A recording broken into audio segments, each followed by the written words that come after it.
channel, we conduct some classes that mainly centers on education or edutainment. So today we are going to talk about a great speech delivered by Nelson Mandela. But before going on to discuss Nelson Mandela, we have to know some key facts that happened across the globe.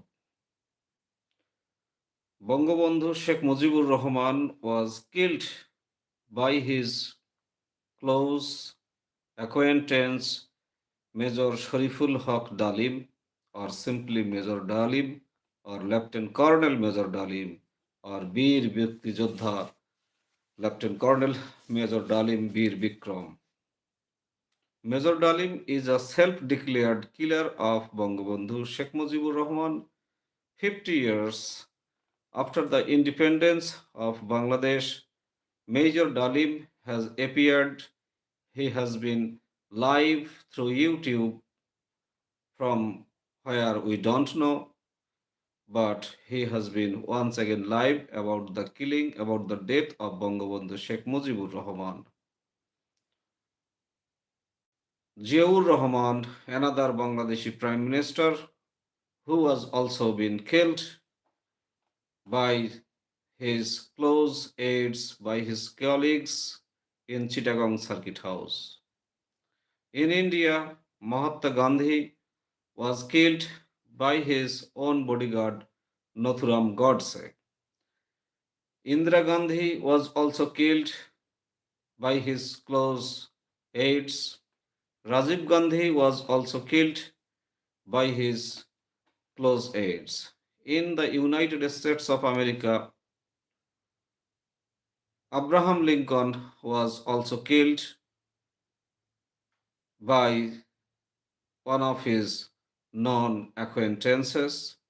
Martin Luther King Jr. was also killed by an assassin, but behind all the killings, the killers always had some arguments against the killing or for their killing. But no killing is justifiable, no killing is justified. So today we are going to talk about Nelson Mandela, one of the greatest leaders. In this class, I talked about Major Dalim in the sense that in his life on YouTube, he has also given references to Nelson Mandela. So that's why I talked about Major Dalim, and I had no intention of making Major Dalim a famous one. Today we are going to talk about Nelson Mandela's one of the greatest speeches that he has delivered before the court when he was being tried in the Rivonia trial in 1964.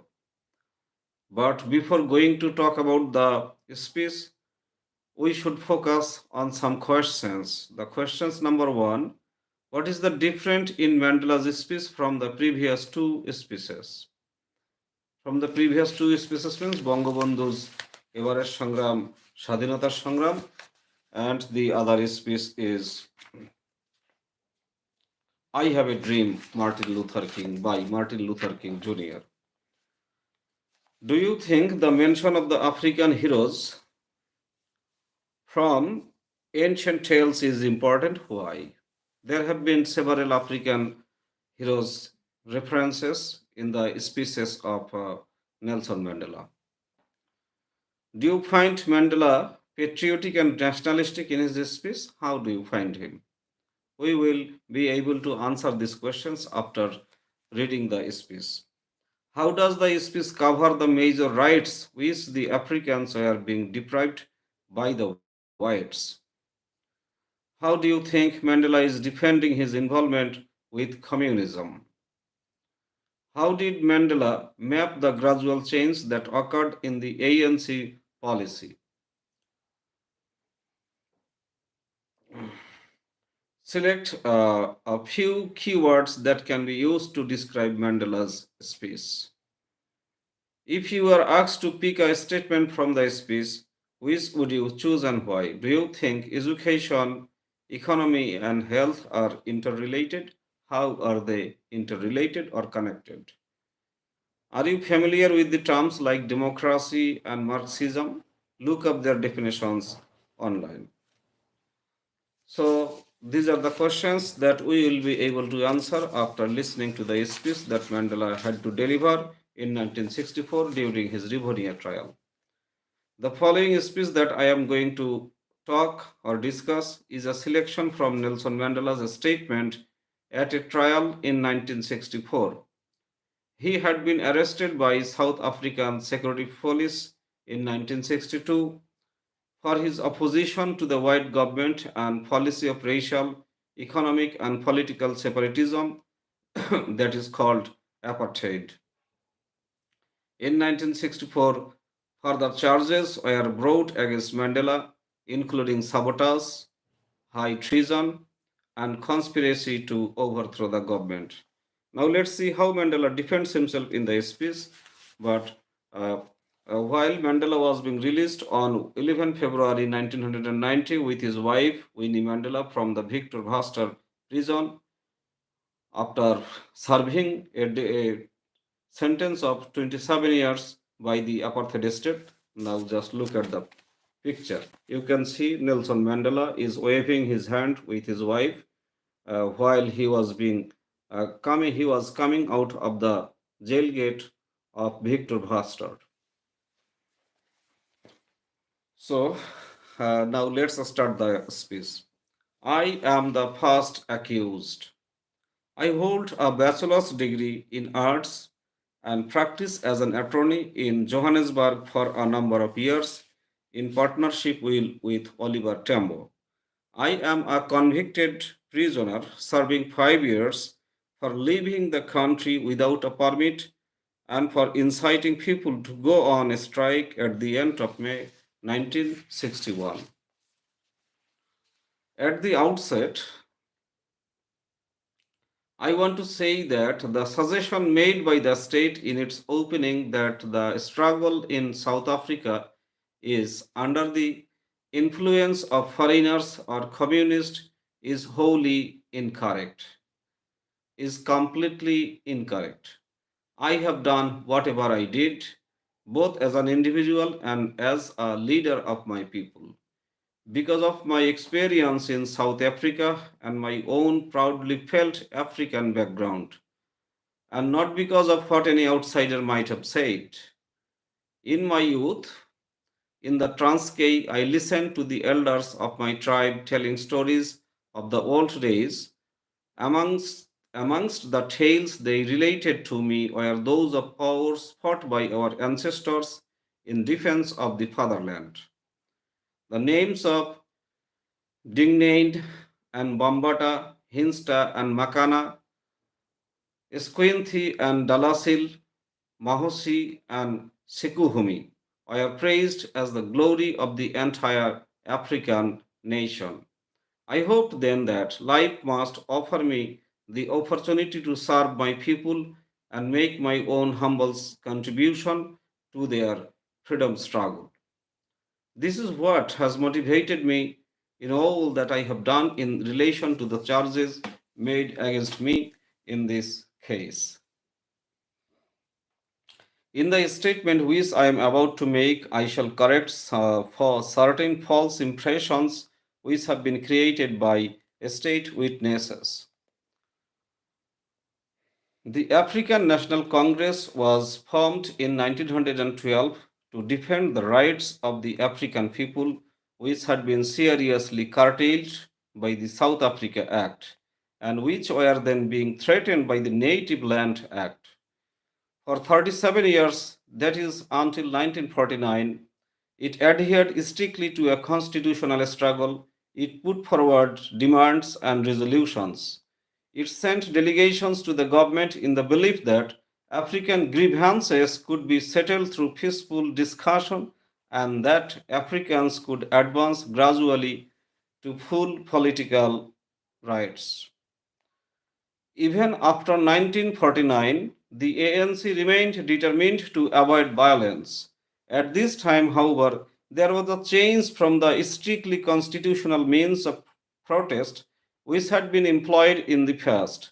The change was embodied in a decision which was taken to protest against apartheid legislation by peaceful but unlawful demonstrations against certain laws. Pursuant to this policy, the ANC launched the defense campaign in which I was placed in charge of volunteers. This campaign was based on the principles of passive resistance. More than 8,500 people defied apartheid laws and went to jail. Yet there was not a single instance of violence in the course of this campaign on the part of any defier. I and 19 colleagues were convicted for the role which we played in organizing the campaign. But our sentences were suspended mainly because the judge found that discipline and non-violence had been stressed throughout. Government has always sought to label all its opponents as communist. This allegation has been repeated in the present case but as I will show, the ANC or African National Congress is not and never has been a communist organization. In 1960, there was the shooting at Sharpeville, which resulted in the proclamation of a state of emergency and the declaration of the ANC as an unlawful organization. My colleagues and I, after careful consideration, decided that we would not obey this decree. The African people were not part of the government and did not make the laws by which they were governed. We believed in the words of the Universal Declaration of Human Rights that the will of the people shall be the basis of authority of the government. And for us to accept the banning was equivalent to accepting the silencing of the Africans for all time. The ANC refused to dissolve but instead went underground. Some of this may appear irrelevant to this trial. In fact, I believe none of it is irrelevant because it will, I hope, enable the court to appreciate the attitude eventually adopted by the various persons and bodies concerned in the national liberation movement. When I went to jail in 1962, the dominant idea was that loss of life should be avoided. I now know that this was still so in 1963. I must return to June 1961. What were we, the leaders of our people, do? Or to the leaders of our people to do? Were we to give in to the show of force and the implied threat against future action? Or were we to fight it? And if so, how? We had no doubt that we had to continue the fight. Anything else would have been abject surrender. Our problem was not whether to fight, but was how to continue the fight. We of the ANC had always stood for a non racial democracy, and we shrank from any action which might drive the races further apart than they already were. But the hard facts were that 50 years of non-violence had brought the African people nothing but more and more repressive legislation and fewer rights. It is true, as I have already stated, that I have been influenced by Marxist thought, but this is also true of many of the leaders of the new independent states. Such widely different persons as Gandhi or Mohandas Karamchand Gandhi, Nehru or Pandit Jawaharlal Nehru, Nkrumah or the leader of Ghana, Nkrumah, and Nasser of Mish Egypt all acknowledge this fact.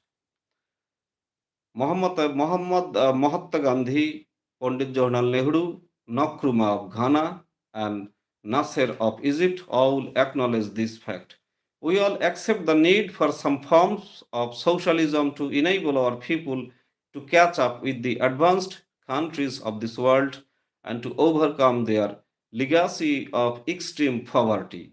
But this does not mean we are Marxist. I have been influenced in my thinking by both West and East.